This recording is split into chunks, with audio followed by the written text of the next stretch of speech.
All right. Welcome, everybody. Good afternoon. Thank you for being here today. My name's David Donaldson with the National Center for Grow Your Own, and we're here to talk about Registered Apprenticeship and Teaching 101. So whether you're considering starting a program or you're in the process of designing one now, this session is for you. We're going to walk you through a little bit of background of how this came to be and go over some high-level parts of this work, and then do some Q&A at the end. So again, thank you so much for being here. Miles, let's go ahead and get started. Here we go. Perfect. So I always like to kick things off by saying, if you're to ask 100 different districts what their Grow Your Own program is, you're going to get 100 different answers. And so we like to start with our own definition, which is a clear articulated pathway for an aspiring educator to become a teacher for free and get paid to do so. And if you notice in our definition, we don't put an age on there. We could be talking about a 15, 25, 35, 45, 55, or 65-year-old. We also don't put an educational background there. It could be somebody with a bachelor's, somebody with an associate's, or somebody with no college at all. One thing we believe is that ed prep providers can train somebody to teach special ed. They can train somebody to teach math. But the one thing that none of us can train someone on is, do you have a heart for kids?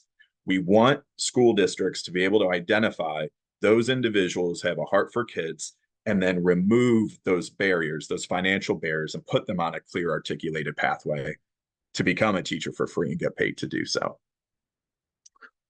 So you might have saw at the beginning of this presentation, we showed some slides for upcoming webinars we have. We'll hit those up at the end as well. But one of those we're doing next month is a webinar on Tennessee and the first registered apprenticeship program and where they are today. And that's actually where I come from.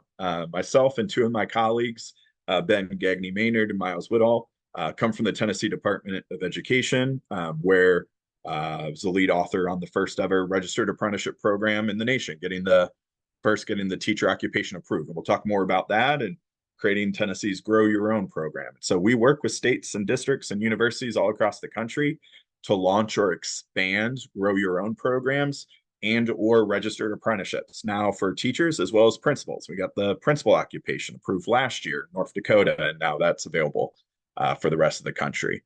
In addition, National Center for Grow Your Own was one of the co-chairs, along with our friends at Deans for Impact and AACTE, to develop the national guideline standards for K-12 teacher apprenticeship as part of the Pathways Alliance.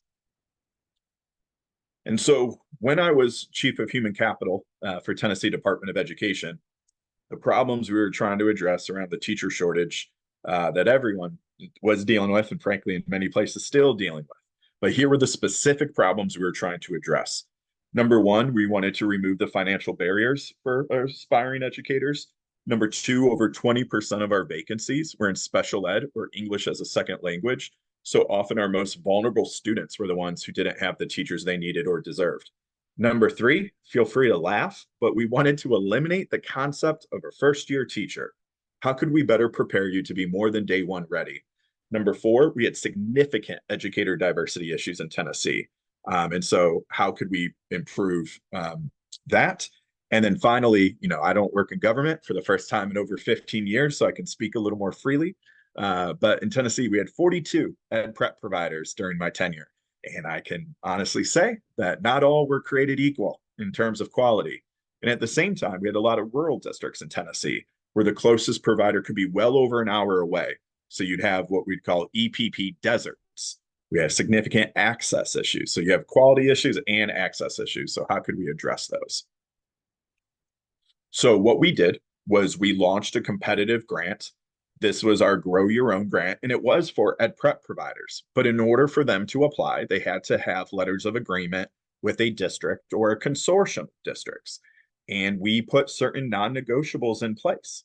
Those non-negotiables were starting with no out-of-pocket costs for the candidate. So you had to be able to become a teacher for free and get paid to do so. Number two, everyone had to graduate dual endorsed in either special ed or English as a second language. And so there's really good research by Dr. Allison Gilmore, formerly of Temple University. It says whether you teach special ed or not, having that certification leads to longer retention. Number three, Tennessee policy was only 15 weeks of student teaching or clinical internship experience. And we said, hey, That's not enough time. We believed in more time under a mentor teacher who is the teacher of record would better prepare you to take over a classroom of your own one day. And so we said if you're seeking a bachelor's degree, minimum 2 years of student teaching or clinical internship, and minimum 1 year if seeking a master's degree. Number four, districts had to select candidates more diverse than their current teacher workforce. So whether you were Memphis, which is a very diverse district, or literally one of 40 districts in Tennessee that didn't even have one teacher of color, our point was everybody can improve. And so that was the requirement there. And then very common today, very common then, but we just strongly encourage our ed prep providers to offer their services online. That way, high performing universities like Austin Peay State or Lipscomb University could serve people 4 to 5 hours away in East Tennessee, and high quality universities in East Tennessee could serve districts 4 to 5 hours away in the opposite direction. Vice versa is my point. So what this led to for us was 65 of our districts partnering with 14 different ed prep providers to have just over 670 folks have the opportunity to become a teacher for free and get paid to do so. All in, our total cost came out to just under $10,000 per degree.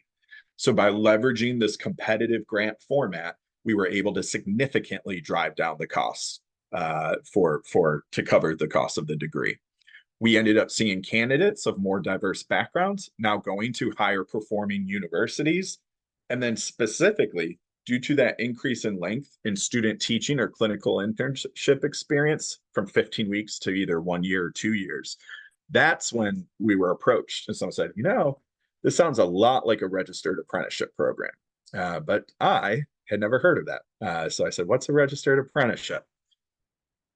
And so what occurred from me asking that question was a bit of a journey that took us across 2 presidential administrations and 4 applications and 15 letters of national support from a lot of great organizations. But so I say this to say that those 4 applications mean I failed the first 3 times. So third time was not the charm. And, it's a little ironic that as we gear up for another presidential election, I might be possibly the only person on the face of this earth that got both President Trump and President Biden to agree to something. And that's the denial of the application that I wrote. So very good, for my self-esteem at the time. But as you can see, the occupation was eventually approved right around Thanksgiving, November 2021, with the first program being approved with our friends Clarksville Montgomery School District, or Clarksville Montgomery County Schools, who will be on our webinar in June, with Austin Peay State University, who will be also featured on our webinar, with us as Tennessee Department of Education at the time as the sponsor of that first program. And so what you'll see here is this is the official definition of a registered apprenticeship from the U.S. Department of Labor. I'm not going to read it out loud. As you're watching online, feel free to read it a little bit to yourself.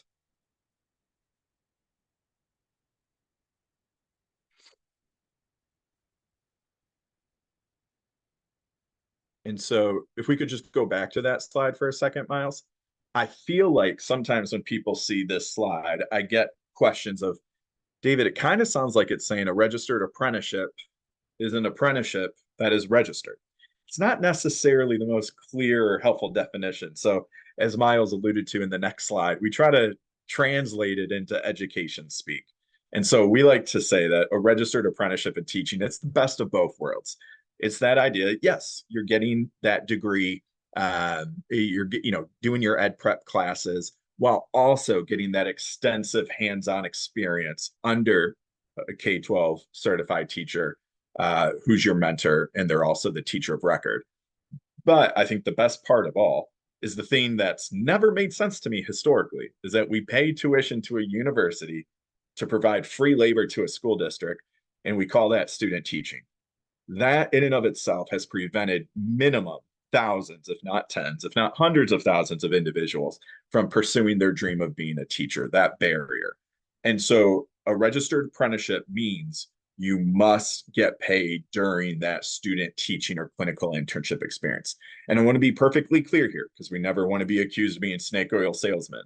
A registered apprenticeship in and of itself does not mean it is free to become a teacher. Now, could it be and should it be? Yes, and everywhere we work, we have accomplished that. But there are plenty of registered apprenticeship programs in teaching that are just putting lipstick on a pig, where the tuition isn't being changed at all, which is really frustrating to see.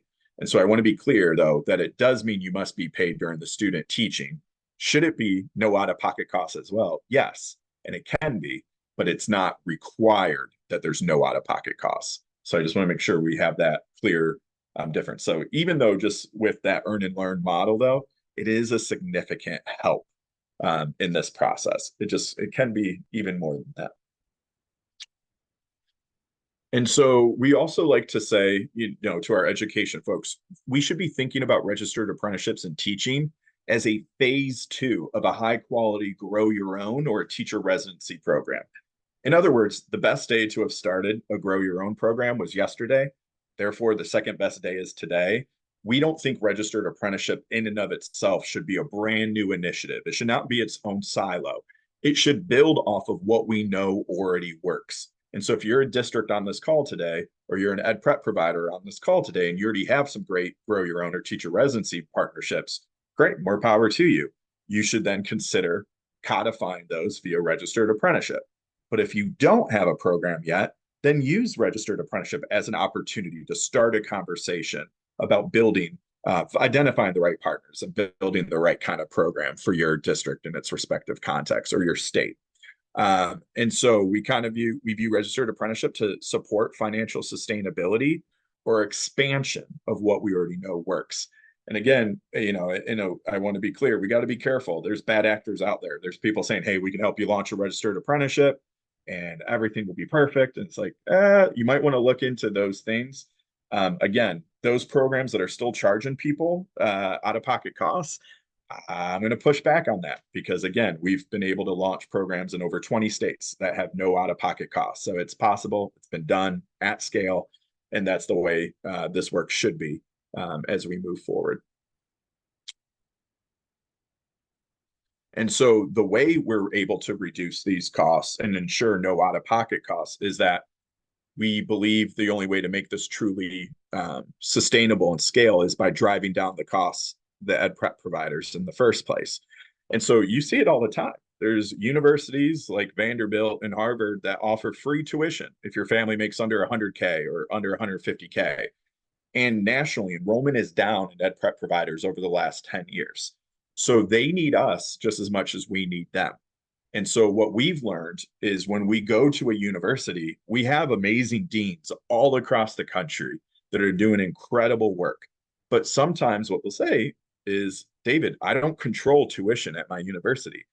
That's correct. They do not. But it doesn't mean that they can't go up the chain. And so we've learned to go to the president or the provost first. Just say, hey, wouldn't you rather have 50% tuition for 40 students versus the current 100% you have for 10? And they get it every time because we're talking about expanding the pie here. This works very personal to me. My mom was literally my school cafeteria worker who also taught Sunday school and vacation Bible school for over 2 decades. She could not afford to go to college. So when we talk about increasing the pie here, we're getting folks like my mom, like other paraprofessionals, bus drivers, cafeteria workers, parents, guardians, tutors, you name it. And so we're seeing in cases in Austin P, the first program, they have a wait list for people to get into their program. And so this idea that nobody wants to become a teacher is 100% false. That doesn't mean we don't need to address teacher salaries, working conditions, morale, all those things. Yes, that can be true, but that's not in our locus of control. And so when we remove those financial barriers, it's amazing to see. And so if universities are running programs anyway, and their enrollment's down, they have empty seats in there. And so you're getting them new revenue by expanding the pie of candidates. And this can be a win-win for everybody involved. One of the best ways to drive down those costs is by running a competitive grant process. We have seen universities get very creative. And once they realize, oh, this university is able to get their costs down by that much, how did you do it? What lessons can we learn? And there's multiple ways, of getting down costs that we've seen all across the country in that space. And so focusing on what's in our locus of control, if you're a district or a state on this call right now, and you're wondering, hey, yeah, I want to do registered apprenticeship. That's going to take me a while. What can I leave with today that I can take back into my state or district as something to do? Well, let's start with the funding sources that you already have. So first, if you even have one teacher vacancy, you can have a grow your own program. So what I mean by that, so my background, I didn't share prior to Tennessee, but I'm a former teacher, principal, and I ran talent at a district before running talent at the state of Tennessee. And so most districts budget at average teacher salary. Now, as a high school English teacher, so math is not my forte, but let's just say we're talking $60,000 is what you budget at average teacher salary. If you have a long-term sub in there because the position's vacant, that is likely charging the district $25,000 to $30,000. So to simplify the math, if I have $60,000 budgeted for this position, but it's only costing me $30K, where is that $30,000 difference going? Well, it often goes to the CFO, who for most people, it's more of a CF no, and we have to turn him or her into a CF yes, because that 30 grand is being used to patch up other expenses throughout the district.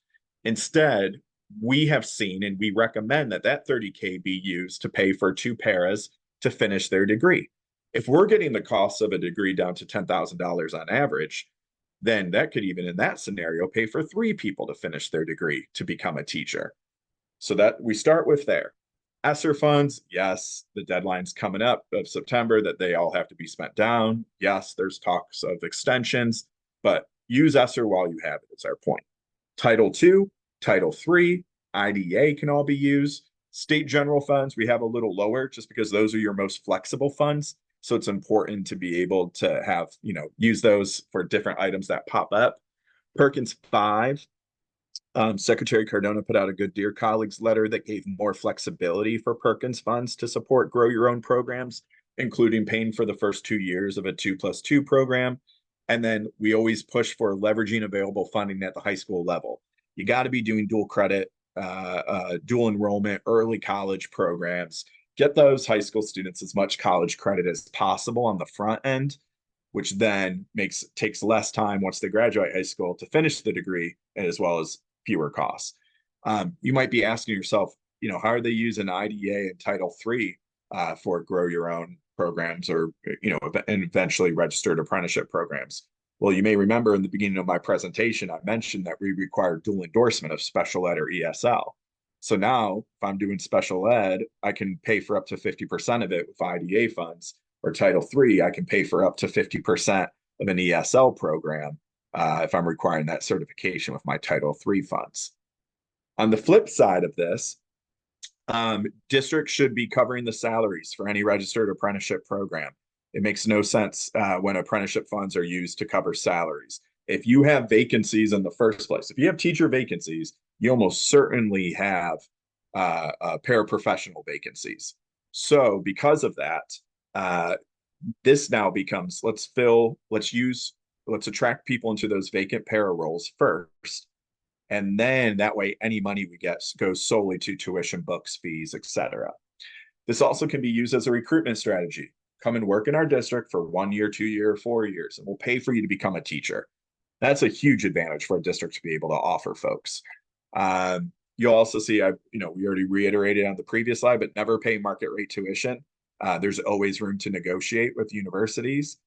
Be intentional with your high school programs. We have amazing partners in Educators Rising, Breakthrough Collaborative, Center for Black Educator Development, and they're doing incredible work with districts all across the country to get kids interested, excited, and prepared to pursue teaching as a career.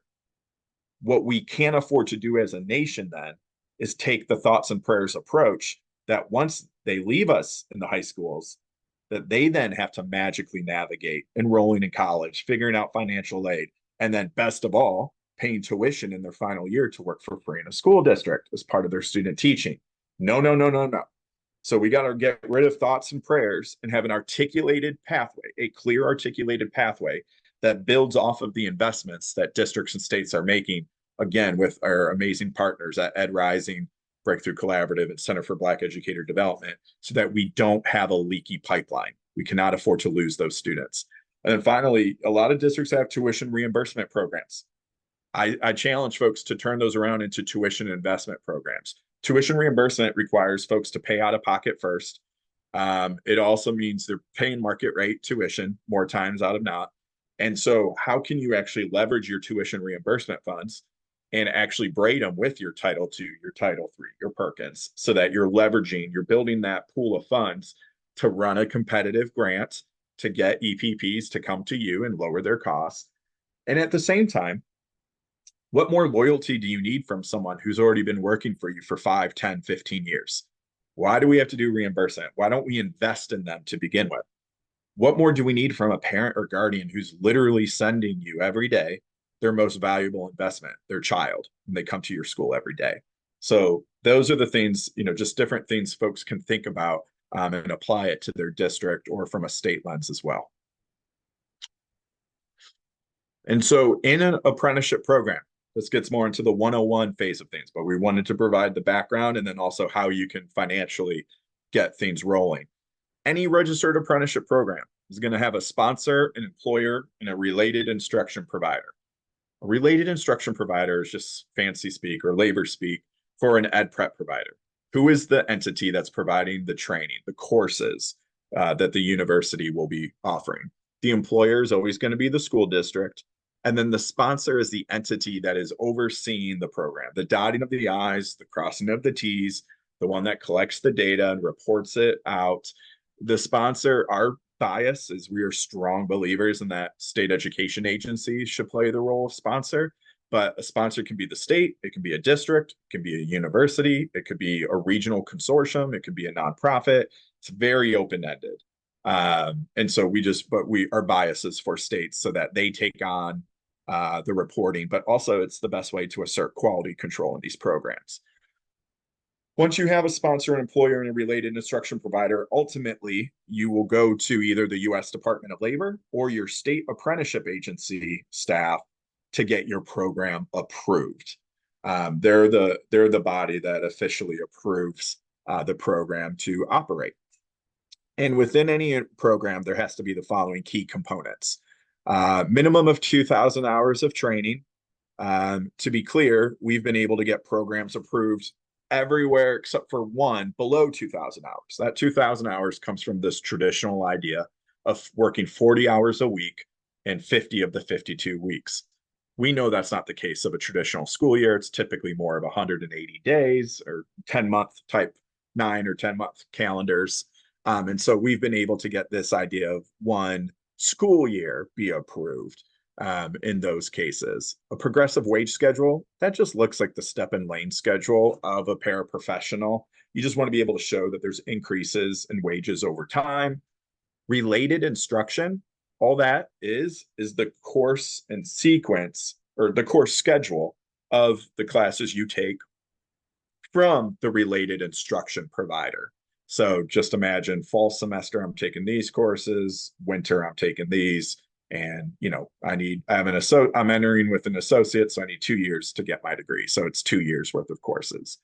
On the job competencies, what are the things that the apprentice must master over time to show that they're ready to become a teacher? In many cases, that has looked like a teacher evaluation rubric that the district uses. It has looked like INTAS standards, different things that can be used to be the on-the-job competencies. In other words, you don't have to create something from scratch. We can use things we're already using in our district or in our state and codify it again via registered apprenticeship program. A lot of the work we do is we're translating and hand-holding, helping folks navigate these elements. The apprentice journey worker arrangement, I think this is the most important part of any registered apprenticeship, is who is your mentor? Journey worker is just labor speak for the mentor teacher. Who is that person, and how do we make sure that the apprentice is set up for success with being with the right mentor? And then a fair and transparent apprentice selection. Very, very important that it is clear to the general public how they can take advantage of this program and what are the steps they need to apply to be considered for selection. And so the growth of registered apprenticeships is very exciting. As of this month, according to the U.S. Department of Labor, registered apprenticeships are now within 37 states or territories. This number continues to grow. Last year, there was the SAFE grant from the U.S. Department of Labor, the State Apprenticeship Expansion Formula grant that every state was eligible for. And 35 of 45 states' applications specifically reference that they were planning to pursue a K-12 teacher registered apprenticeship. In addition, as the National Center for Grow Your Own, in August of 2022, we launched the National Registered Apprenticeship and Teaching Network with 7 states. It was really exciting. My big belief is states listen to states, districts listen to districts, and universities or EPPs listen to EPPs. And so we had 7 states join us in the beginning. And I'm proud to say that as of today, we now have 39 states and the District of Columbia that are in our National Registered Apprenticeship and Teaching State Network. My colleague, Dr. Carla Warren, just put in the chat, if you are interested in joining our state, district, or ed prep networks, feel free to complete the interest form. No matter what your budget is, you can likely afford it because they're absolutely free. We do not charge. All meetings are 100% off the record. We do not have any outside entities attend. And so we want folks to be able to sign up if they are interested in the state network. As I kind of alluded to, we have a district network as well, which is really exciting. We have districts as small as 1,500 students and districts as large as literally the largest district in the nation, New York City Public Schools. The point is, whether you're small, medium, large, urban, suburban, or rural, you can have a registered apprenticeship program. And it's really exciting to have folks all learning from one another. And then finally, we also have an Ed Prep collaborative that we have launched in partnership with our friends at Deans for Impact. National Center for Grow Your Own, our specialty is more on the state and district side. That's more of our background. I should also add about my colleague, Dr. Carla Warren. Very blessed to have her and Irene Mutueri, who both joined us in January. Dr. Warren joined us after creating the first ever youth registered apprenticeship in teaching. She retired in December from the West Virginia Department of Ed.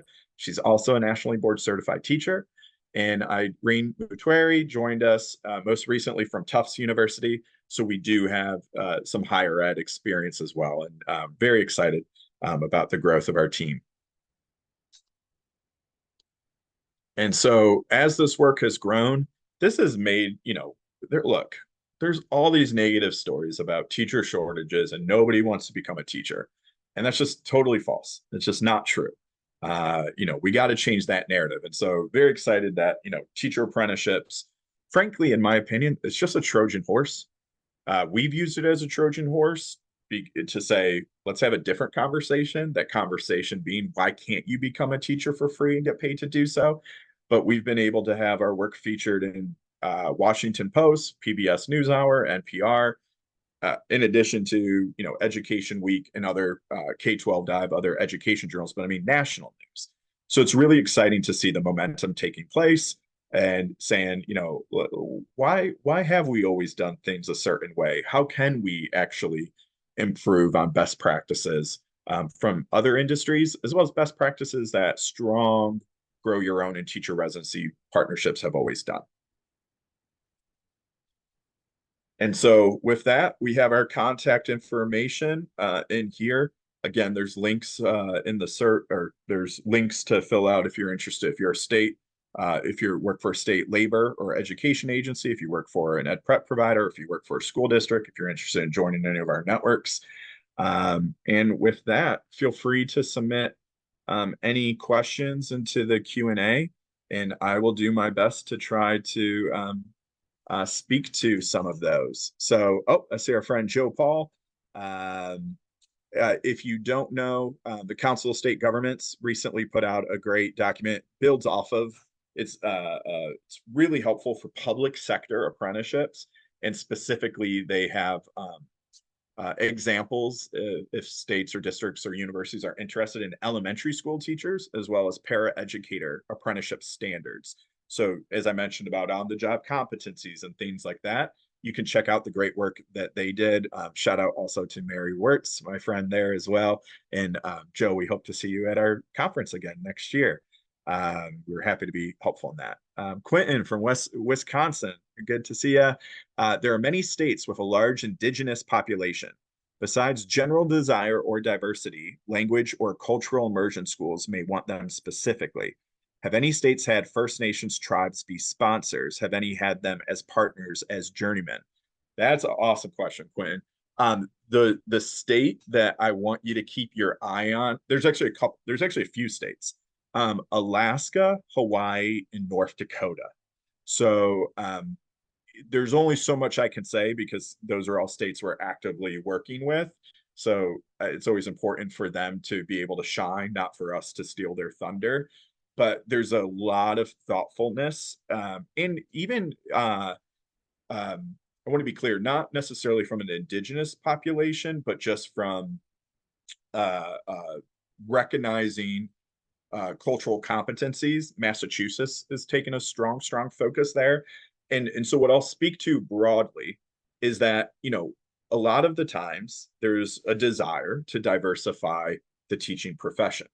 And what they're realizing in certain cases, and now I'm going to intentionally not get specific here, is that certain states or certain districts are saying, yes, we want to diversify our staff, but we don't we don't have the mentors that have the same cultural background or don't even have the cultural competency to train these apprentices. So we're seeing states be very intentional in trying to identify how can we be more proactive in journey worker or mentor selection? But in the cases where we literally do not have a diverse population in our pool, even eligible to be in the journey worker or mentor pool, then how can we leverage current indigenous groups, native populations, and by that I mean community organizations that can supplement or build the capacity of these journey workers in the areas where they have blind spots, no different than the blind spots I have. And so there's a lot of intentionality, I believe, happening in Hawaii, Alaska, North Dakota, and then again, Massachusetts for a different population that they're focused on. That has been very awesome to learn from, be supportive of. And I want to be clear, that doesn't mean other states aren't focusing on that, but those are the four that immediately come to mind. Three specifically from a native and indigenous, and then also Hawaii with the specific, Hawaiian population as well. Awesome. We actually were in Hawaii. I was in Hawaii a couple months ago. We were all in Alaska recently, and North Dakota has been a lead partner of ours since the beginning, our first state we ever worked with. So we've learned a ton from all of those. All right, another question in here. How does the bachelor's attainment play into these registered apprenticeship programs? Sorry, I'm reading the parts that make sense for those attending. We work with many. This question's coming from a university type provider. We work with many paraprofessionals and classified staff members who want to become teachers, help them earn their BA in 2 to 3 years or less, and find the right credential program. Could you speak more to how these registered apprenticeship programs work for folks who haven't yet earned a BA? Yeah, absolutely. Thank you for the question, and thanks for the work you're doing at Rivet School. I believe I have a meeting with your team coming up soon, so I'm looking forward to that, and I know of your reputation. So 2 different ways to look at this. All the examples I gave in Tennessee, those or not, sorry, not all, but majority of those were individuals who did not yet have a bachelor's. So what we have seen across the country is most school districts are focusing on people that are 1 or 2 years away from being able to become a teacher. And that's because of how acute the teacher shortage is. Average superintendent is tenure is about 3 years, right? So it's hard. It can be hard sometimes to say invest in a high school program or, because they're not going to reap the benefits.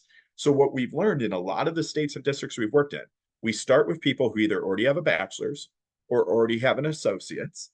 And once the district or the state starts seeing those initial wins, and let me be clear, there's no short-term win here. That is a medium-term strategy, those 1 and 2 year pathways. Then they're willing to work backwards to do the 4 year pathway or high school pathway. And so again, remember when we talked about the definition of grow your own, we said a clear articulated pathway for an aspiring educator to become a teacher for free and get paid to do so. No age, no educational background. The only thing that should matter is, do they have a heart for kids? Because that cannot be taught. And again, this works personal because of my mom, right?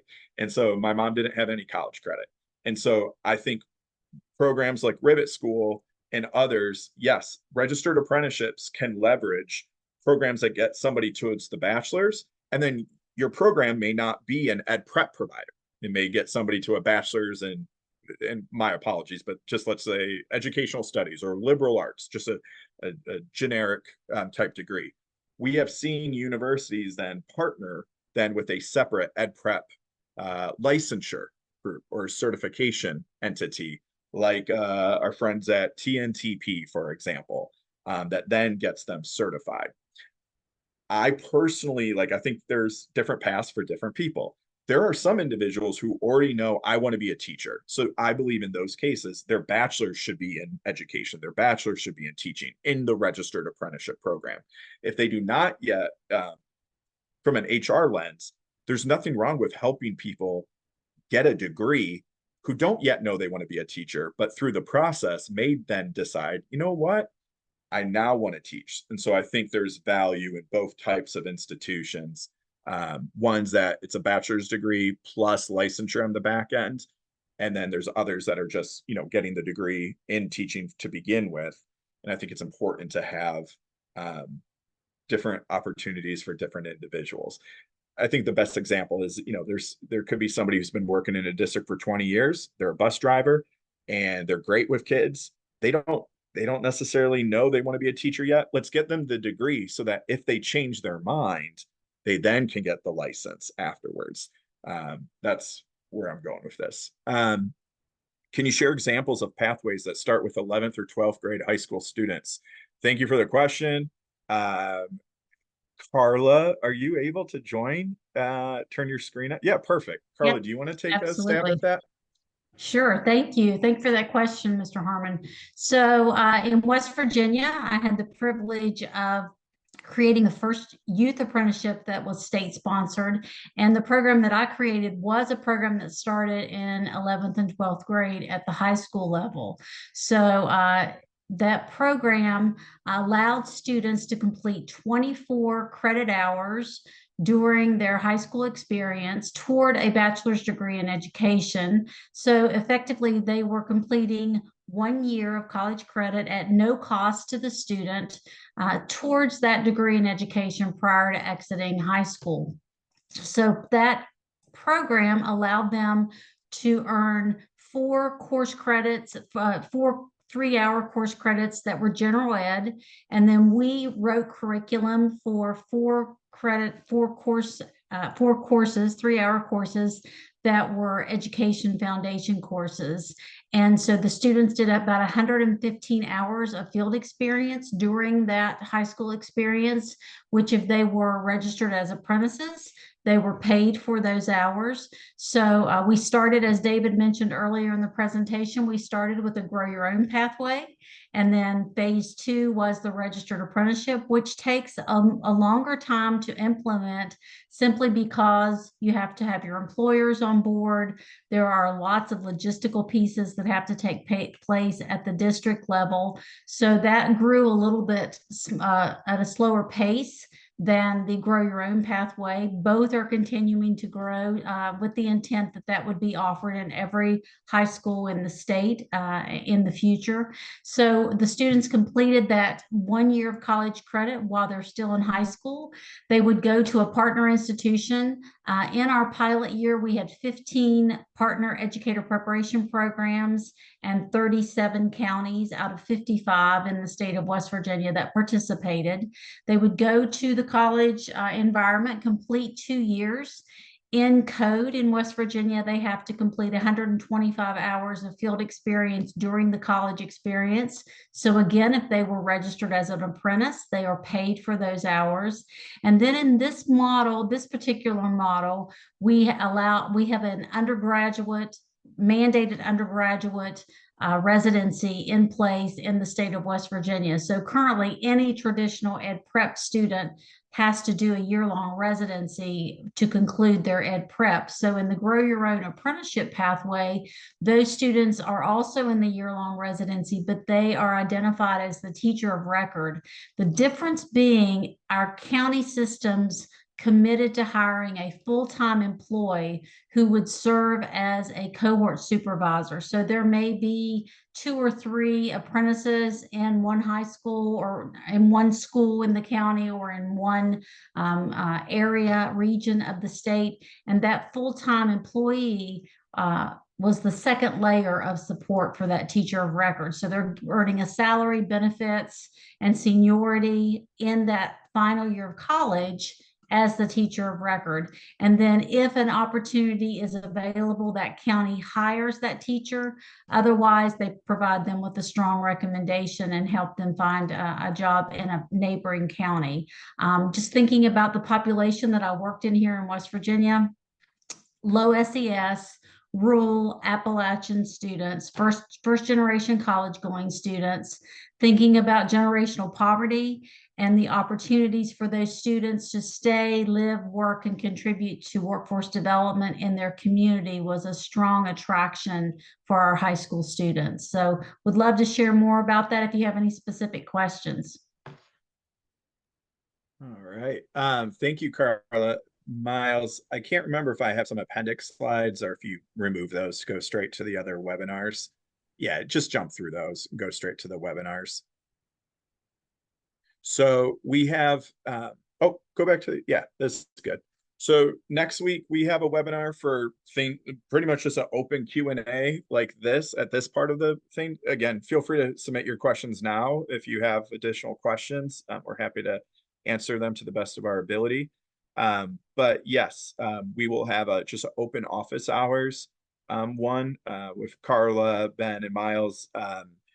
Answering any questions about teacher, principal, apprenticeship. That could be for folks that are in beginning phases or even just considering it, or folks that are in the nitty gritty. So we're happy to answer any and all questions. And then also next month, it'll be 2.5 years, which is crazy to think about. But 2.5 years since we got Tennessee approved registered apprenticeship in teaching. And so we're doing a session on lessons learned, featuring a dear friend, former coworker, Dr. Jean Luna. Dr. Jean Luna veteran now she's married. And it's cool because we were coworkers at the Tennessee Department of Ed, but now she's the superintendent of Clarksville, which again was the first district to have one. And Dr. Lisa Barron, who Austin P, the first university to have a teacher apprenticeship. So we're very excited to be featuring the work that Ben, Miles, and I worked on back when we were employees, Tennessee Department of Ed, and share about the lessons learned there. I do not see any other questions. So at this time, I did see something, and I think Ben answered it, but we periodically do this registered apprenticeship and teaching 101 webinar. So we actually have a past one already recorded and uploaded on our website, along with a bunch of other webinars that we have done. So in case that individual needs access to it today, presentation will be pretty much the same. Obviously, some of those numbers will be different. We didn't have 39 states last time we presented, so it's exciting to see. And you'll obviously different Q&A. But if you need it right now, otherwise we'll get this one uploaded eventually. Thanks, Ben, for putting the link in the chat. And again, if you're interested in joining our district, state, or Ed Prep collaborative, again, they're completely free. And if you need our help and technical assistance or any way for grow your own programs or for youth apprenticeship or for principal apprenticeship, feel free to contact us here and we'll respond in a timely fashion. But just want to thank you so much for taking time out of your day to join us today. And we'll also hopefully see you at a future webinar or at our annual conference that will be again in January of 2025. Thank you so much and have a great day. Take care now. Bye-bye.